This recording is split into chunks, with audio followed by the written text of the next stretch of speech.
sistem 4G yang sekarang ini telah kita bangun hampir 74% di kabupaten kota yang kita miliki telah kita selesaikan. Tahun ini saya kira kalau ini selesai, kita akan gampang masuk sekali ke era digitalisasi. Bapak. Kasih. Tenang, baik. Harap tenang, harap tenang. Baik, selanjutnya Capres nomor 02 kami persilakan untuk menanggapi, durasi 1 menit dimulai ketika Bapak berbicara. Silakan. Kita sama-sama memahami dahsyatnya perkembangan industri 4.0 yang akan datang dengan artificial intelligence, robotics ini akan berdampak.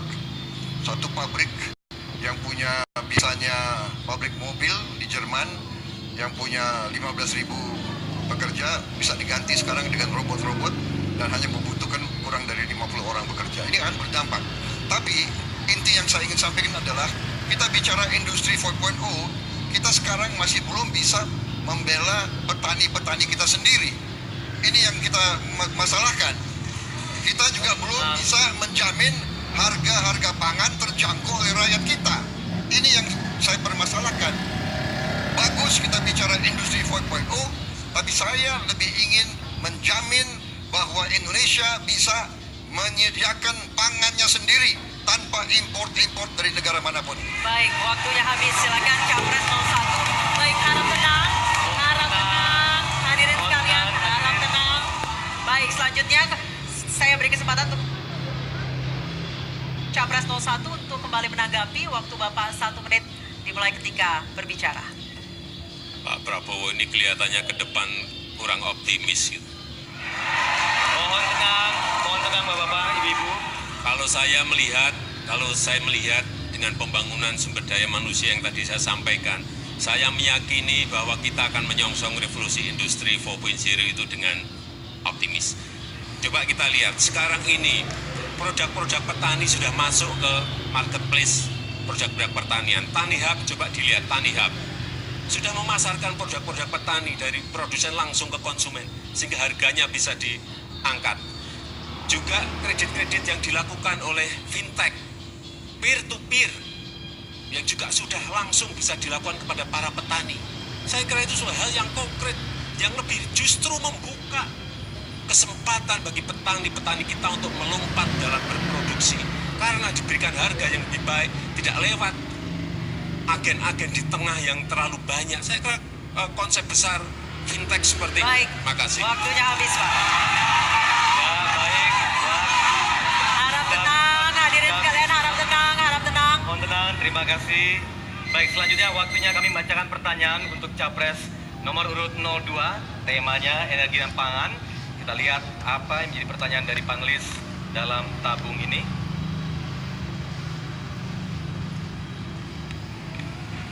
Baik, Bapak, pertanyaannya adalah merupakan komoditas strategis karena memberikan sumbangan devisa terbesar di sektor pertanian dan menjadi sumber energi alternatif. Dan saat ini, lahan perkebunan sawit telah mencapai 14 juta hektar. Namun, sistem perkebunan sawit dan pengelolaannya masih menimbulkan masalah sosial dan lingkungan. Pertanyaannya, bagaimana kebijakan dan strategi Bapak untuk memperbaiki tata kelola sawit agar target biodiesel minimal 20% atau B20 tercapai, buruh kebun dan petani mandiri sejahtera, serta keberlanjutan lingkungan terjaga? Waktunya sama, yaitu 2 menit, dimulai ketika Bapak berbicara. Silakan. Baik, benar kelapa sawit adalah komoditas penting bagi kita. Dan ini juga sebetulnya menjanjikan karena kita dapat menggunakan kelapa sawit untuk biodiesel dan biofuel. Dan saya sudah bicara dengan para ahli, para pelaku, para pengusaha. Mereka sudah melaksanakan, benar kita sudah ke arah B20, tetapi Brazil bisa sampai B90 dan sebagainya. Kita masih, saya bukan pesimis Pak, saya sangat optimis.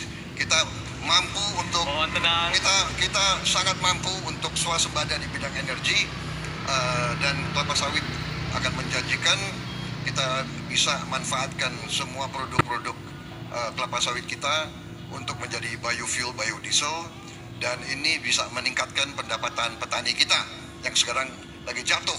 Kita bisa meningkatkan harga, dan juga kita harus konsekuen untuk meningkatkan kesejahteraan mereka. PIR harus dilaksanakan. Ya, pola PIR itu perkebunan inti rakyat, dan harus kita robah, tidak 20% untuk 80% adalah plasma, 20% inti, tapi mungkin kita harus lebih berani kayak Malaysia, kita harus tingkatkan mungkin plasmanya lebih banyak sehingga rakyat lebih memiliki hak-hak atas kerja keras mereka dan produk mereka. Saya kira ini keberpihakan kita yang kita bisa cari jalan-jalan yang penting. Jadi pertama, kita bisa manfaatkan kelapa sawit untuk menjadi tambahan bahan bakar kita, karena kita juga dalam waktu dekat akan jadi net importir. Kita akan import 100% bahan bakar minyak kita. Ya, kalau kita Bapak. Dan kita sekarang punya peluang dari kelapa sawit. Terima kasih. Baik, terima kasih. Waktu sudah habis dan langsung mohon tenang, para hadirin mohon tenang. Baik, dan waktunya Capres 01 kami persilakan menanggapi. Durasinya 1 menit dimulai ketika Bapak berbicara. Silakan. Supaya masyarakat tahu bahwa sekarang produksi sawit Indonesia itu sudah 46 juta ton per tahun, dan melibatkan petani kurang lebih 16 juta petani. Saya kira sebuah jumlah yang sangat banyak. Dan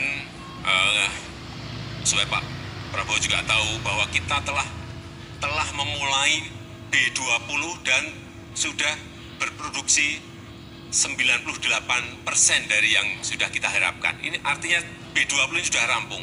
Kita ini sekarang menuju kepada yang namanya B100. Sehingga kita harapkan 30% dari total produksi dari kelapa sawit nanti akan masuk kepada biofuel. Sudah kita rencanakan, plan-nya sudah sangat rigid dan sudah sangat jelas. Inilah yang sedang kita kerjakan sehingga kita tidak ketergantungan minyak dari impor. Targetnya itu, Pak. Waktunya habis. Terima kasih. Mohon tenang, mohon tenang, mohon tenang, Hadirin harap tenang. Baik. Dan waktunya sekarang untuk Capres 02, silakan untuk menanggapi. Waktunya Bapak sama 1 menit. Kami silakan. Sebagaimana tadi saya sampaikan bahwa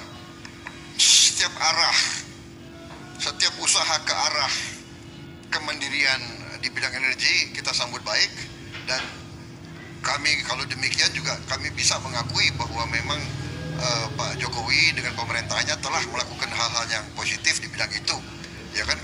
Enggak, saya mengakui kalau orang berbuat yang baik, tapi kita perlu juga koreksi kalau ada kekurangan. Jadi ini yang kita diskursus yang sehat. Jadi sekali lagi kami mendukung. Anda tanya kepada saya strategi kami, ya saya jawab. Strategi kami akan menggenjot kelapa sawit, tidak hanya kelapa sawit, aren, kasava, bahkan etanol dari gula, semua akan kita gunakan untuk kita bisa tidak mengimpor bahan energi dari luar negeri. Itu strategi kita. Ya, Terima kasih. waktunya habis. Boleh berikan Baik, apresiasi boleh tepuk yang tangan punya. bagi para calon presiden. Baik, baik, baik, baik. Mohon tenang. Mohon tenang. Baik. Baik, pemirsa dan hadirin sekalian, kita sudah membahas mengenai tema energi dan pangan. Di segmen selanjutnya, kita akan membahas mengenai tema sumber daya alam dan lingkungan hidup. Untuk itu, tetaplah di debat kedua Calon Calon Presiden Presiden 2019.